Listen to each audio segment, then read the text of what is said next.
Hi there, welcome to 1-2 Steps.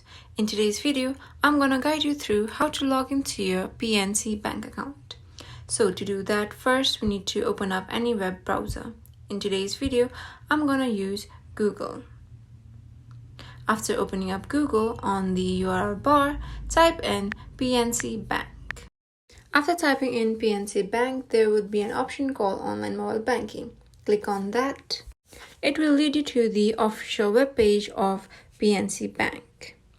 After reaching to the official webpage, there in the topmost right hand side, you will see a sign in button. Click on the sign in button, and after clicking on that, it will provide you with a login page. Here you need to enter your user ID and your password. If you forgot the password, then click on Forgot Password. It will guide you to recover your password.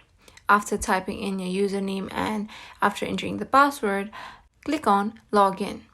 In this way, you will be logged into your PNC Bank. So that was the process of logging into PNC Bank. If you find this video helpful, then go ahead and give this video a thumbs up. And don't forget to hit the subscription button and ring the notification if you want to get notification from our side. For now, thank you for watching the video.